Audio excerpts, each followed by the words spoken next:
Bonjour à tous et bienvenue sur le plateau de Bonjour chez vous. Je suis ravie de vous retrouver aujourd'hui.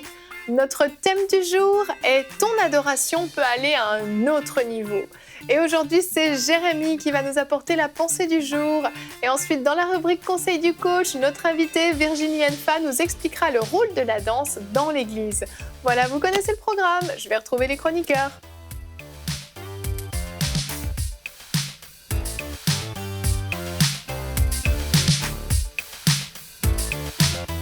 Bonjour à tous. Bonjour. Ça va Virginie ? Très bien, très heureuse d'être avec vous. Merci, on est ravis nous aussi, ça va ? Tu t'es bien remis de l'émission d'hier, c'était pas trop difficile ? Non. T'es obligé de dire non de toute façon. Tu nous as fait une excellente rubrique famille, vraiment. Merci beaucoup. Si vous n'avez pas vu l'émission d'hier, allez la voir parce qu'en fait, aujourd'hui, le conseil du coach sera un peu une suite. En tout cas, ce sera totalement lié. Donc, allez voir l'émission d'hier qui était excellente. Et aujourd'hui, on va parler de l'adoration, notre adoration qui peut aller à un autre niveau alors qu'on est vraiment très proche de la nouvelle année. C'est vraiment le moment de prendre des bonnes résolutions, de rentrer dans une nouvelle dimension dans notre adoration parce que le Seigneur en est pleinement digne. Et Jérémy, on va essayer de décoller un peu plus haut avec toi dans la pensée du jour. T'as la pression là, hein. Le titre de ta pensée est « Tu es le roi de gloire ». Oui, tu es le roi de gloire. Voilà une exclamation de louange qui m'est personnelle, puisque lorsque l'Esprit de Dieu me remplit, je ne peux inlassablement que le glorifier, le louer et déclarer cette parole qui se trouve seulement dans la Bible, en fait, au chapitre 24 des Psaumes, qui est devenu pour moi comme un battement du cœur de mon esprit. Tu es le roi de gloire, ou j'aurais pu encore appeler cette pensée gloire à Jésus-Christ, que je peux répéter inlassablement lorsque le Saint-Esprit me saisit. Et comme lorsque les anges dans la parole de Dieu, qui sont autour du trône de Dieu, déclarent « Saint, Saint, Saint est l'Éternel des armées ». Le prophète Ésaïe a vu ces séraphins qui criaient au-dessus du trône de Dieu. Et l'apôtre Jean également a vu 4 êtres vivants qui avaient chacun 6 ailes et qui ne cessent de crier jour et nuit « Saint, Saint, Saint est l'Éternel des armées, le Seigneur Tout-Puissant, qui était, qui est et qui vient ». Alors lorsqu'on est dans l'esprit, on n'a pas forcément besoin de beaucoup de paroles, mais de paroles profondes qui sortent de révélations de sa personne. C'est un peu comme la prière. On peut prier des centaines d'heures sans avoir une réponse particulière, mais lorsque c'est lui qui nous remplit, avec ces mots qui sont eux-mêmes remplis de sa gloire, là, il y a toute une différence. Et on peut commencer à entrer dans une dimension plus grande de sa présence. Maintenant, il y a beaucoup de personnes, beaucoup de chantres qui pensent que s'ils font répéter à l'assemblée 50 fois le même chant, la présence de Dieu va se manifester. Mais si ce n'est pas fait dans l'esprit, ça va plutôt lasser les gens, fatiguer les gens. Alors qu'au contraire, si nous sommes inspirés, dirigés par le Saint-Esprit, comme ces anges et ces créatures qui déclarent les mêmes mots jour et nuit, mais ils ne sont jamais lassés, eux, de leurs paroles, parce que leurs paroles ne sont pas humaines. Mais leur parole est profondément glorieuse. Leur parole est profondément spirituelle. Donc, pour aller plus loin dans la dimension de l'adoration, on doit chercher sa face. Comme dit le psalmiste, il dit « Mon cœur dit de ta part, cherchez ma face. Je cherche ta face, ô Éternel. » Cherchez continuellement sa face. Alors, pour aller plus loin dans cette dimension d'adoration, je crois qu'on peut commencer à s'accrocher à ce qu'on connaît déjà de lui. Ça ne veut pas dire qu'on va faire toujours la même chose, mais on peut, comme quelqu'un qui escalade une montagne, à commencer, entre guillemets, à gripper ou à prendre appui ce qu'on connaît déjà du Seigneur dans la louange. Et on peut commencer déjà à le louer pour ce qu'on connaît de lui. Et petit à petit, on trouve un nouvel appui, on trouve une nouvelle révélation et il nous amène beaucoup plus haut ou alors beaucoup plus profond dans sa présence. La soif de Dieu doit nous pousser dans une adoration toujours plus profonde. La gloire de Jésus-Christ. Il est l'agneau de Dieu qui ôte le péché du monde. Et lorsque vous allez méditer la parole, il y a des versets qui vont devenir pour vous une révélation totalement personnelle. Il y a des phrases que Paul a dit, que David a dit, qui vont devenir comme si c'était vous qui l'aviez dit parce que vous avez commencé à les vivre. C'est devenu une révélation, c'est devenu propre à vous. comme cette exclamation de louange, gloire à Jésus-Christ. Et il m'arrive tellement souvent, tous les jours, d'être parfois, sa présence est sur moi et je ne peux m'empêcher de dire gloire à Jésus-Christ, gloire à Jésus-Christ. Et je le répète inlassablement, et parce que j'en suis, entre guillemets, obligé à cause de ma soif, à cause de mon amour pour le Seigneur. L'Esprit de Jésus-Christ vous submergera et vous transformera complètement quand vous allez commencer à entrer dans cette liberté de l'adoration, et tout sera question de gloire et de louange. Tout sera question de Jésus-Christ. Il veut vous consumer entièrement. Il veut vous remplir de sa présence. Et pour cela, il faut qu'on puisse s'oublier, qu'on puisse mourir à notre orgueil, au regard des autres, à la fierté qu'on peut avoir par rapport aux autres, à l'orgueil qui nous empêche d'adorer Dieu en public comme on le fait en privé. Un jour, j'étais dans une église locale et l'Esprit de Dieu m'a inspiré à demander aux personnes qui étaient là dans la salle, à ceux qui priaient à la maison allongés, qui avaient l'habitude de le faire allongé ou adorer Dieu allongé, de lever la main. Il y a un frère qui a levé la main, entre autres, et je lui ai dit, eh bien, vas-y, commence à louer comme tu le fais à la maison, allonge-toi. Il était un peu surpris, un peu gêné, puisque ce n'était pas forcément sa culture peut-être, ou la culture de l'église dans laquelle il se trouvait. Et il a commencé à s'allonger, les gens étaient un peu choqués. Mais si on peut le faire à la maison, on devrait pouvoir le faire en public. Et des fois, on se limite tellement de vivre plus. Ce que je vis à la maison, ce que je vis dans des temps personnels, je peux le vivre également quand on est ensemble. Alors c'est sûr qu'il y a une intimité particulière qu'on peut vivre avec le Seigneur, mais ensemble, c'est là encore que Dieu envoie sa bénédiction. David dansait de toutes ses forces devant l'Éternel. Il était vêtu seulement d'un vêtement de fin lin, semblable à celui des prêtres, et on sait que Michal, fille de Saül, va se moquer de lui et va lui dire « Ah, vraiment, le roi d'Israël s'est couvert d'honneur aujourd'hui », ironiquement, voilà, en dérision. Il s'est exhibé à demi-nu devant les servantes de ses serviteurs, comme aurait pu le faire un homme de rien. Effectivement, le roi d'Israël avait compris quelque chose par rapport à l'adoration. C'est que si on veut adorer comme il le mérite, alors rien ne nous empêchera de le faire. Et notre soif nous poussera à nous dénuder de tout orgueil dans notre vie, parce qu'on ne va pas chercher à être une personne respectable dans la louange, mais on va simplement chercher à le glorifier, à l'adorer. Et je prie que l'Esprit de Jésus-Christ vous consume entièrement, vous remplisse entièrement, parce qu'il y a des profondeurs que je n'ai pas encore connues, que vous n'avez pas encore connues, mais dans lesquelles le Seigneur veut nous amener. Et quand on va y entrer, je vous assure, ça va être extraordinaire. On va être submergé par sa gloire et par sa présence. Et la vie chrétienne pour nous ne sera plus quelque chose qu'on est obligé de faire, ou des obligations, ou des choses à faire ou à ne pas faire, mais ce sera une vie extraordinaire d'amour dans la gloire du Seigneur. Amen. Il y a une dimension supérieure. C'est tellement important quand on comprend ça. Et cette dimension ne se trouve pas dans les émotions, ne se trouve pas au niveau de notre âme. L'adoration ne se fait pas avec les émotions. Et parfois, on peut confondre un petit peu les deux. Mais quand on rentre vraiment dans la dimension de l'adoration profonde, ça jaillit de notre esprit. C'est pas quelque chose qu'on a planifié ou tout à coup on est en train de penser à quelque chose. Ça vient de l'intérieur de nous, ça s'impose presque à nous. Il y a une révérence, il y a un honneur qui va tout à coup remplir une crainte de Dieu qui peut venir aussi, qui peut remplir la pièce où on se trouve. Et on se sent tout petit face à la grandeur de Dieu. Et puis c'est là, comme tu dis, qu'on peut recevoir des révélations, en fait, et des mots peuvent sortir de notre bouche, des choses qu'on n'a même pas prévues. On est même surpris nous-mêmes de ce qui sort de notre bouche, des paroles d'adoration à Dieu qui nous surprennent nous-mêmes. Et parfois, on va se sentir poussé justement à s'allonger, à s'agenouiller, à bouger, à danser. On le verra même tout à l'heure avec toi, Virginie. On voit que ça nous saisit complètement, en fait. Et c'est des moments très, très forts. Et je pense que David, dans l'exemple que tu as cité, n'avait pas prémédité ce qui s'est passé, en fait. Mais il était dans une telle dimension d'adoration qu'il a réussi à oublier tout ce qui se passait autour de lui. Et il y avait Dieu, il y avait lui, et il fallait qu'il exprime cette adoration d'une façon ou d'une autre. C'était plus fort que lui, en fait. Et ça, c'est quelque chose auquel on doit aspirer à vivre dans des temps d'intimité, c'est sûr, mais pourquoi pas à l'église, comme tu le dis, pourquoi pas le vivre en groupe, atteindre cette liberté d'expression, d'adoration. Et si vous manquez de mots dans l'adoration, moi je vous propose, il y a les psaumes, mais Apocalypse 5, 12, juste ce verset à lui tout seul peut nous occuper pendant des heures dans l'adoration.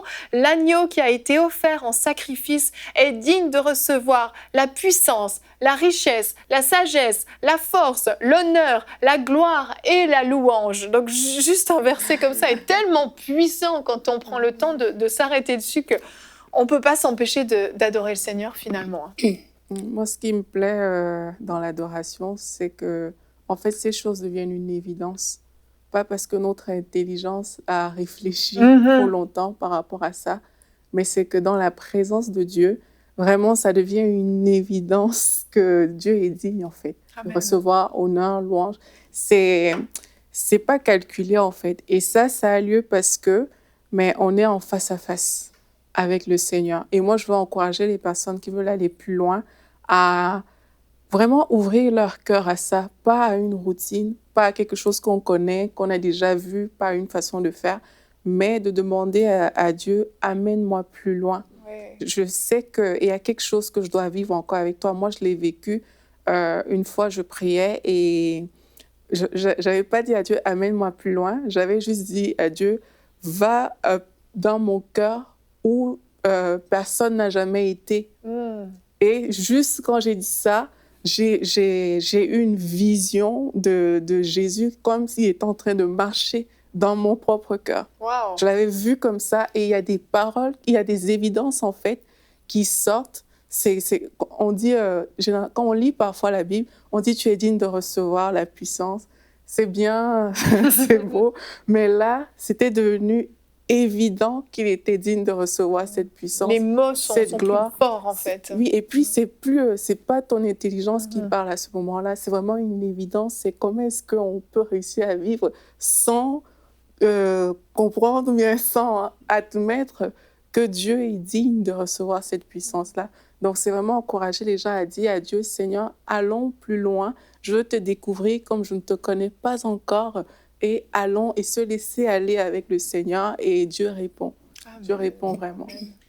Oui, en fait, je pense que l'adoration, vraiment, c'est quelque chose de vital pour nous. C'est-à-dire que sans adoration, notre vie en tant que chrétien se résumerait à essayer de mettre en pratique la parole, mais nous ne serions pas nourris, rafraîchis, reboostés par ce contact dans la présence de Dieu. Et lorsque tu parlais, en fait, je réalisais aussi que, certes, on dit il faut adorer le Seigneur, mais je pense que Dieu nous attire dans sa présence. C'est-à-dire que Dieu crée en nous un désir, une soif, une situation. En tout cas, il y a un élément déclencheur en nous, comme si Dieu appuyait sur un bouton qui voudrait dire hey, j'attire ton attention. Là, il va falloir que tu rentres dans ma présence parce qu'il y a quelque chose de nouveau, quelque chose de neuf que tu dois entendre, que tu dois toucher, que tu dois saisir. Dans la parole de Dieu, dans la présence de Dieu, il y a toujours quelque chose en plus avec lequel on va en ressortir. D'ailleurs, on ne ressort pas de la présence de Dieu. On dit ça, mais en fait, on ne devrait même pas sortir de la présence de Dieu. C'est-à-dire que il n'y a pas de temps, de moment. Bien sûr, il nous faut des moments où on puisse vraiment être de tout notre être focalisé sur... Voilà. Mais je pense que c'est comme une gymnastique de l'esprit, un exercice de notre cœur et de notre esprit à chercher, ou parfois, en tout cas, moi, c'était ça. Je me disais, voilà, je vais me mettre au défi moi-même de chercher Dieu continuellement. Je vais voir si je vais y arriver. Alors, Saint-Esprit, aide-moi. Voilà, parce que je veux vivre ça. Et d'être continuellement dans ce parler en langue, dans cette louange continuelle dans le cœur, et de sentir même physiquement le toucher de Dieu. Lorsque Dieu nous attire, c'est pour rentrer en fusion avec nous. C'est pour nous rappeler son alliance. C'est pour qu'on puisse sentir son toucher. Et vraiment, je voudrais encourager chacun à vivre ces réalités. Ça fortifie énormément dans notre quotidien. Amen. Ça, on parle d'une adoration qui peut aller à un autre niveau. Alors, on parle de profondeur, de hauteur, de largeur, de longueur, dans tous les sens, en tout cas. C'est un verset, ça, non? Oui, j'ai lu ça quelque part. J'ai lu ça quelque part. Et Jésus a dit que Dieu est esprit et il faut, c'est donc une nécessité, un impératif, que ceux qui l'adorent en esprit et en vérité. Et c'est sûr, comme Jérémie nous l'a dit, il y a une dimension de l'esprit, et quand l'esprit est sur nous, on chantait quand j'étais plus jeune, quand l'esprit de Dieu est sur moi, je chante comme David, je loue comme David. On chantait, je danse comme David, même si on dansait pas tout à fait comme David. En général, on le fait comme ça. mais on le chantait en tout cas. Et c'est quoi cette particularité ici du comme David ? C'est pas simplement, donc évidemment en esprit, et ça c'est important, mais j'insiste maintenant sur le en vérité. Et le en vérité doit rester dans une simplicité, quelque chose de simple, quelque chose de vrai, d'honnête, pas quelque chose qui est surfait. Ça c'est de l'hypocrisie, qui est fabriqué, où on force une louange. Alors on a un style où on lève les mains parce que le voisin a levé les mains, où on se met à genoux parce qu'apparemment ça paraît bien d'être à genoux. Et donc c'est pas vrai. Et Dieu, il faut que ceux qui l'adorent en vérité. Et en fait, l'adoration à un autre niveau, c'est tout simplement être un peu plus authentique, être plus vrai, et comme David, être capable de s'émerveiller. Et il y a une anomalie quand on est dans la présence de Dieu, puis qu'on est dans la routine, comme si on était là, comme d'habitude, alors qu'on devrait être épaté, ébahi, ébloui, émerveillé à chaque fois en disant « Waouh !» Parce que c'est ça. Et si vous n'êtes pas émerveillé, c'est qu'il faut ouvrir les yeux, et puis il faut prendre conscience. Et c'est ça, méditer, c'est ça, passer du temps dans sa présence, c'est réaliser qui il est, la grandeur de son nom, la gloire de son nom. Et là, naturellement, automatiquement, il y aura de la louange qui va sortir, il y aura de l'adoration. C'est ça, c'est plus fort que nous finalement, on est obligé. Et puis c'est ça, on a beaucoup parlé de mots, mais on va voir avec toi Virginie que le mouvement est aussi tout à fait important. Et puis au bout d'un moment d'ailleurs, pour ceux qui ont déjà expérimenté des temps forts dans l'adoration, on a besoin de l'exprimer par le corps aussi parce que c'est trop fort en fait, il faut que ça sorte. Voilà. Et les mots sont plus assez forts. Et on va voir avec toi justement quel est le rôle de la danse dans l'Église. Alors c'est, je pense, une question que beaucoup de personnes se pose et vous allez avoir la réponse dans la rubrique Conseil du coach.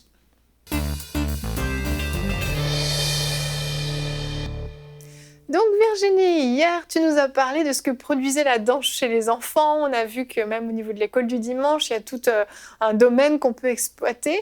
Mais globalement, la danse, sans forcément parler des enfants, mais la danse dans l'église, à quoi ça sert ? Pourquoi est-ce que c'est nécessaire de danser devant l'auditoire alors qu'on est dans un temps d'adoration où on a peut-être les yeux fermés ? À quoi ça sert tout ça ? Alors, c'est une très bonne question. Beaucoup de personnes se la posent effectivement. Et en fait, le fond de la question, c'est est-ce que la danse est utile ? Est-ce que la danse est un ministère ?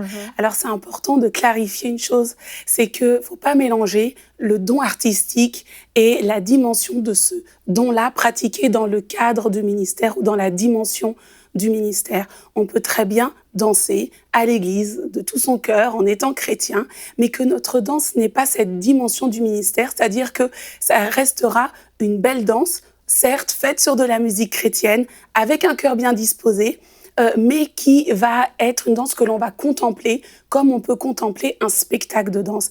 Et ça, ce n'est pas le ministère. La dimension du ministère, c'est quand on est véritablement dans cette compréhension que ce que je suis en train de faire est fait afin d'édifier l'autre.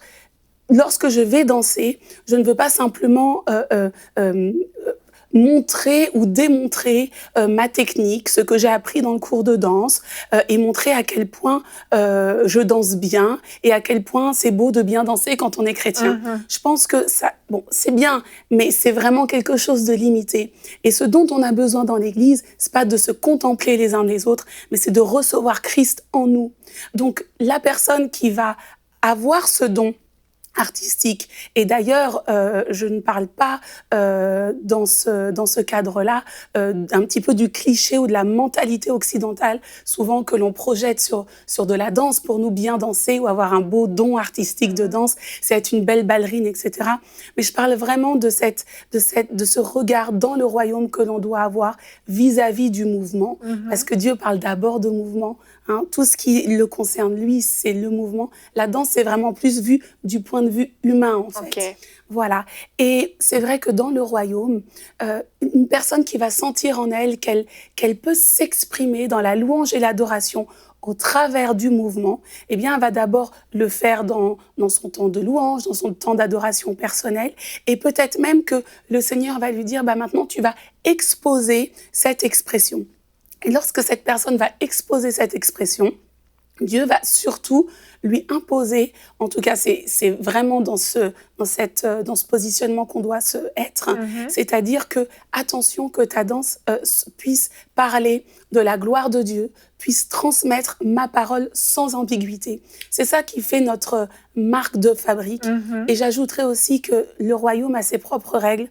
Le royaume a ses propres standards, le Saint-Esprit a ses propres façons de faire. Et aussi, je crois que Dieu a son propre style de danse qu'il peut tout à fait nous révéler.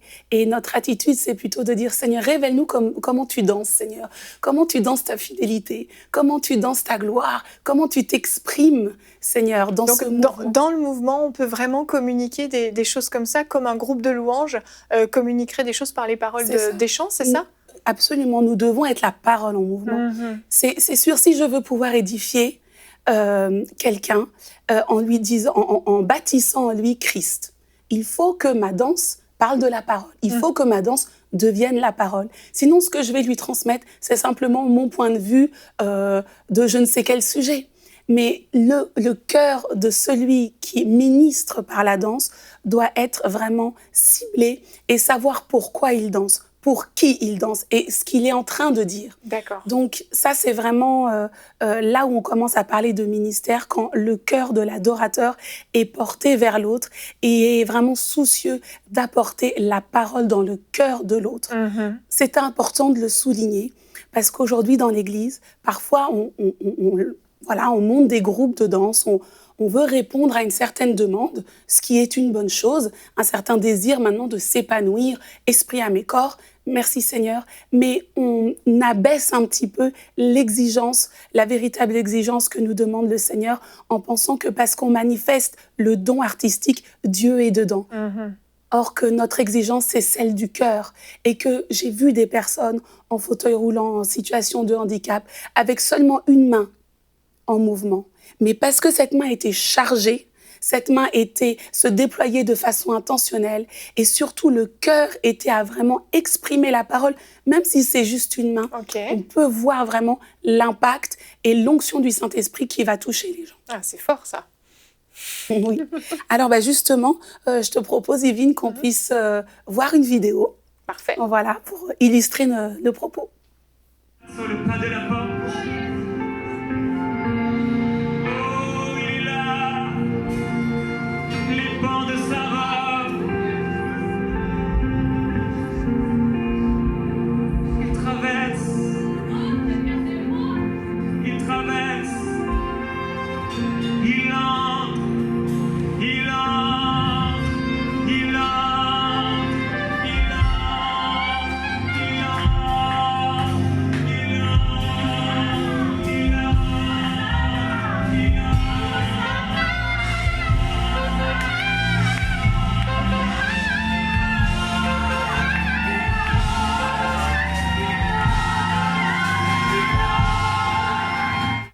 Wow, c'est fort quand même. Oui, c'est vraiment une belle illustration. Là, on était dans le cadre du Summer Dance Camp, donc il y a un événement qu'on organise annuellement en France et ailleurs d'ailleurs.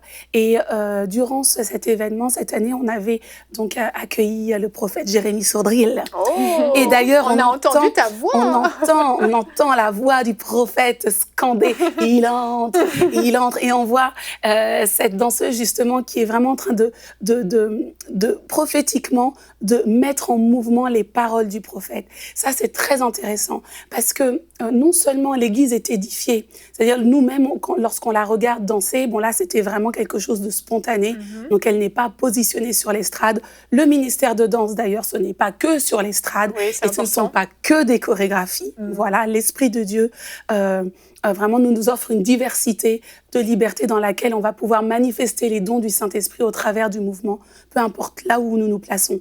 En tout cas, cette jeune femme a commencé à mettre en mouvement la parole du prophète que lui-même a reçu de Dieu. Donc, elle vient soutenir le ministère prophétique. Donc, on voit la dimension du ministère d'aide. Là, Exactement, finalement. absolument. Et c'est beau de voir que le prophète a comme besoin, le prophète ou le pasteur a comme besoin aussi de ce ministère, parce que les deux étaient en train d'interagir. Plus il disait il entre, plus elle faisait il entre, et plus lui était comme encouragé, excité dans son esprit à persévérer, et elle aussi.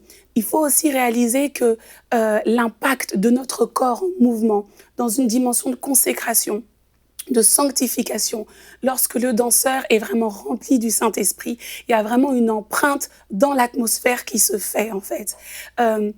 Dans la parole, la danse est souvent positionnée en opposition, en état de deuil. Et puis, on danse, et puis tu retrouves l'allégresse, tu retrouves la joie. Donc, on voit que ça change l'état de notre esprit. Mais ce même shift atmosphérique existe aussi au niveau de notre environnement extérieur.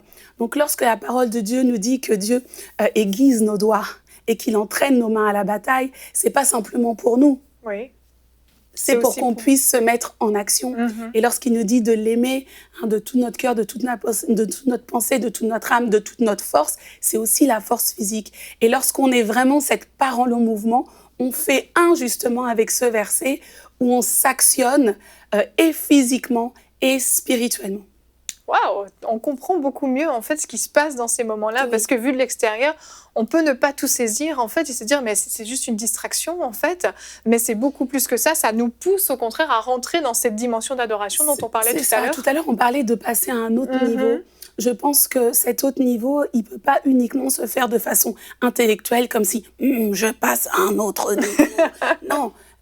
Ça demande aussi de nous-mêmes. Lorsqu'à l'église, on nous dit mais qui veut donner sa vie au Seigneur ? Avancez-vous, et tu te lèves de ta chaise et t'avances. Donc, il y a aussi l'importance de positionner une action.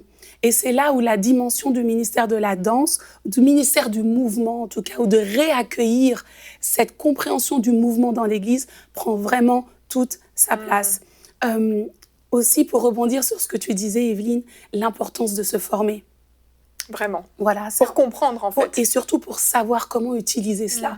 Parce que lorsqu'on n'est pas formé, lorsqu'on n'a pas reçu les enseignements, peu importe le type de ministère ou d'expression, c'est de la distraction. Oui, c'est ça. Voilà. Alors justement, on pourrait passer à la suite, la diversité des appels dans la danse. À l'instant, on avait donc l'expression spontanée dans un moment de louange et d'adoration, justement de cette danseuse. Et puis, c'est important de comprendre que Dieu va pouvoir faire avec ce qu'il a mis dans le danseur. La personne qui a un ministère d'évangéliste, Dieu va pouvoir utiliser sa danse dans la dimension de l'évangélisation. La personne qui manifeste fort le don de guérir les malades, elle peut tout à fait aller dans les hôpitaux, danser, imposer les mains. Voilà, c'est-à-dire que le mouvement, c'est simplement un outil. Et les dons qui remplissent ce danseur, qui remplissent ce serviteur, vont pouvoir se manifester en actionnant justement ce mouvement. C'est comme un canal finalement, et au travers de la danse, l'onction de Dieu peut se répandre aussi, c'est ça ? Lorsque on se met à danser de cette façon-là, vraiment avec un cœur rempli, un cœur sincère, c'est une louange totale. C'est aussi sortir de sa zone de confort. Oui. C'est choisir une consécration, esprit, âme et corps. C'est s'exposer, c'est offrir son corps en sacrifice vivant à l'Éternel. Ça coûte. Oui. Et lorsqu'on est appelé à cela, c'est pas dit que le danseur était prêt, ou la personne, en tout cas appelée, était prête à s'exposer de cette façon-là.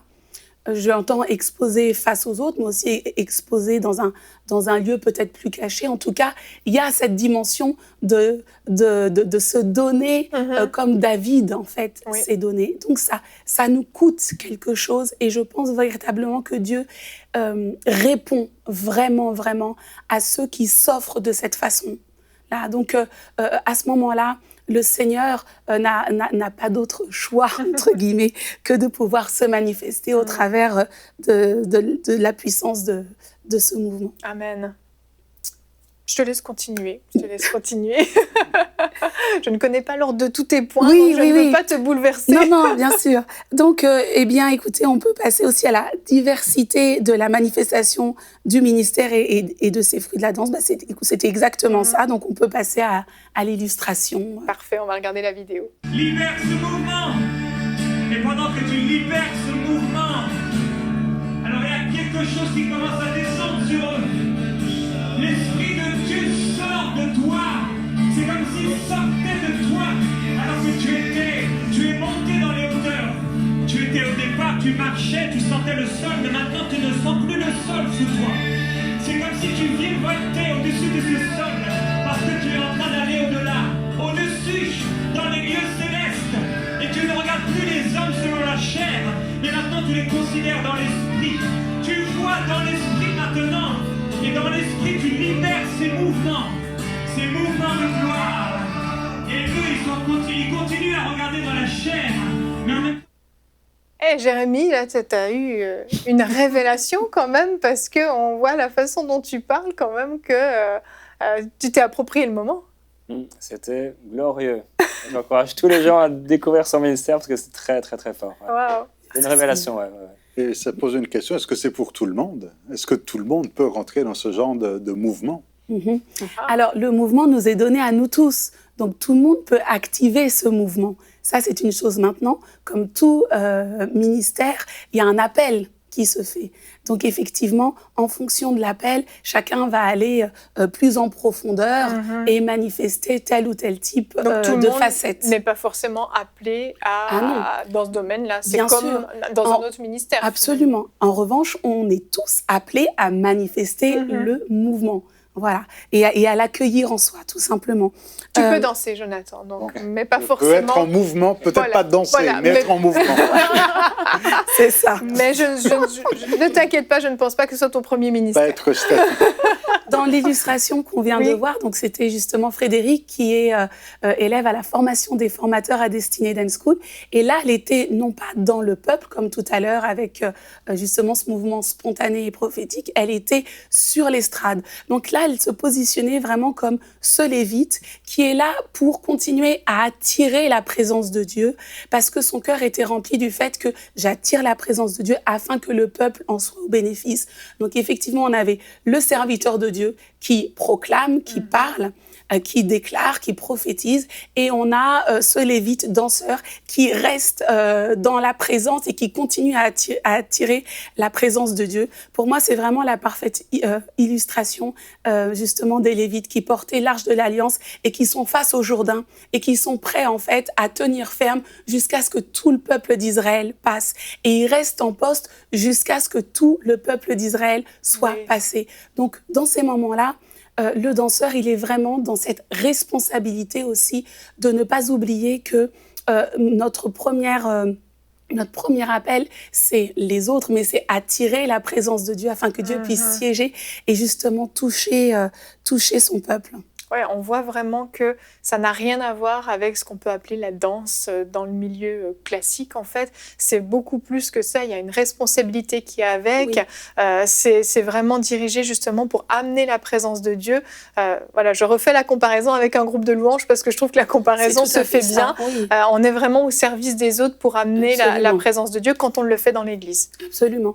Bien entendu, ce ministère, on peut l'exercer dans une myriade de cadres. Oui. Ça, c'est important de le savoir. Même de l'évangélisation. Et de l'évangélisation, et je veux dire vraiment partout, là où le Seigneur nous appelle.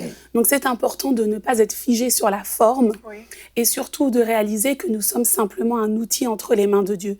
Donc, il vaut mieux ne pas être focalisé sur... vous savez, cette image du danseur. Alors moi, je suis un danseur classique. Alors moi, je suis un danseur ceci. Alors moi, j'ai besoin de mes chaussons. Alors moi, j'ai besoin de telle chose. J'ai pas répété ma chorégraphie. Non. En fait, on est ces prophètes de Dieu en mouvement. Et là où il nous veut, il nous utilise. Donc ça demande à être vraiment malléable.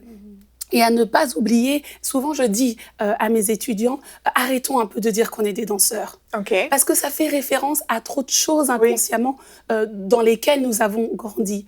Disons simplement que nous servons le Seigneur. et il se trouve qu'on le fait au travers du mouvement. Tout à fait, c'est Voilà. vrai, tu as raison. Mais la danse n'est pas une idole. C'est pas, vous voyez, le don artistique n'est pas poussé en avant en fait dans notre cœur. C'est important de le développer. Un chantre développe sa voix, Bien un sûr. pianiste travaille son instrument, tout comme nous. Puis on respecte notre corps. Notre corps doit être entraîné pour tenir sur la longueur. J'imagine. Voilà. Mais il n'y a pas que ça. Et puis, bien entendu, pour que justement, ça c'est mon point 4, pour que l'Église soit au bénéfice de ce ministère, les bénéfices pour l'Église locale et le corps de Christ, vraiment, ce qui est important, c'est que le danseur soit un amoureux de la parole de Dieu. Oui. Il y a quelque chose vraiment qui est dommage parfois, c'est lorsque on veut aller trop vite. On est un petit peu comme charmé par ce ministère, par les belles tenues, etc. Et puis on plonge là-dedans, sans oublier en oubliant plutôt qu'on est la parole de Dieu. Il vaut mieux connaître Dieu pour avoir une danse riche. Ça se passe vraiment au niveau du cœur, en fait. Oui, c'est au niveau du cœur. Et puis le ministère de danse, c'est pas une fin en soi. Moi, vraiment, mon cœur est dans l'évangélisation. Donc, si demain, je ne pouvais plus danser, il faut que je puisse continuer à servir le Seigneur. Oui. Donc, il faut avoir un large spectre de connaissances dans la parole de Dieu et surtout ne pas s'attacher au don artistique qui peut s'éteindre d'une façon ou d'une autre, mais toujours se dire que c'est d'abord la parole, d'abord le Seigneur et d'abord ce que lui nous demandera de faire. C'est vraiment important, ça. Oui. Alors, on peut regarder rapidement le prochain visuel.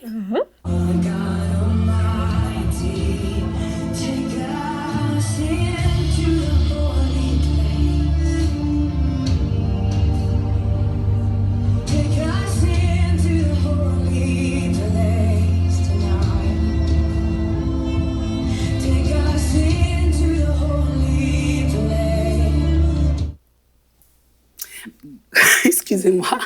Reprends ta voix. Oui. On te fait travailler beaucoup. Hein. Non, ça va. Alors, oui, donc là, on vient de voir une chorégraphie que les élèves de Destiny Dance School avaient donc ministrée l'année dernière lors de notre célébration de fin d'année. C'est magnifique, d'ailleurs. Ouais, gloire à Dieu. Et vraiment, ils s'étaient vraiment préparés à pouvoir manifester la sainteté de Dieu. Donc, la préparation, elle a d'abord été vraiment spirituelle et on a vraiment cherché l'inspiration du Saint-Esprit pour pouvoir monter cette chorégraphie. On utilise des bannières, voilà, on laisse aussi notre créativité parler, parce que Dieu se trouve aussi dans l'expression de notre créativité. Et effectivement, on peut aussi utiliser la chorégraphie comme on peut utiliser l'improvisation. Tout cela, en fait, doit être dans une dimension prophétique. D'accord. C'est pour ça que je fais très attention, moi, à ne pas coller des étiquettes, danse liturgique, danse prophétique. Non, je préfère parler du ministère que de vouloir coller des étiquettes comme s'il y a des moments où on peut danser non prophétiquement. Jamais. Cette dimension prophétique, elle s'impose à nous. Soit au moment de la création de la chorégraphie, finalement, soit au moment de la danse spontanée, c'est ça, voilà. Les deux. Le pasteur qui réfléchit à son message, il a besoin justement d'entendre la voix de Dieu et de savoir ce que Dieu veut dire. Donc, que ce soit pendant la préparation ou sur la chair. Donc, nous, c'est exactement la même exigence. C'est pour ça qu'il faut se former. Aujourd'hui, merci Seigneur, beaucoup de personnes se lèvent et beaucoup de personnes sont encouragées par ce ministère. Et gloire à Dieu, dans la francophonie, il y a vraiment des leaders maintenant qui se positionnent. Attention à ne pas faire les choses un petit peu par feeling, parce que c'est fashion, parce que c'est à la mode, et de prendre un peu des têtes dramatiques à chaque fois qu'on danse. Non, il faut être justement dans la vérité, dans la simplicité, et être d'abord à l'écoute du besoin des autres. Seigneur, quel est le besoin de ce peuple vers lequel tu m'envoies pour ministrer? Et en fonction de ce besoin, le danseur va se positionner et va justement déclarer la parole au travers de son corps. Et bien entendu, j'invite tous ceux qui veulent se former à Destiny Dance School, qui est vraiment l'école de formation au ministère. École formidable. Dont on parlera dans l'émission demain. Absolument. Suspense, on en parle demain. Voilà. Et puis aussi, je voudrais fortifier et inviter tous ceux qui sont pas forcément danseurs, mais qui font des bannières, les personnes qui écrivent des poèmes, les personnes qui sont aussi peintres, parce que c'est vraiment le temps et la saison où Dieu va se révéler au travers des arts, pas seulement laisser une petite place aux artistes dans l'Église, mais parce qu'aujourd'hui, il veut faire renaître tout cela pour pouvoir parler au travers des arts prophétiques. Amen, amen. Merci beaucoup Virginie. Si vous vous posez des questions, il y a encore l'émission de demain. Virginie sera encore avec nous. Elle va nous parler justement de son école Destinée Dance School. Donc l'émission de demain est à ne pas manquer ensuite de tout ce que tu nous as apporté ces 2 derniers jours. Demain, notre thème sera comment dominer le péché dans ma vie. Et oui, en fin d'année, on est obligé de faire un gros ménage parfois dans sa vie.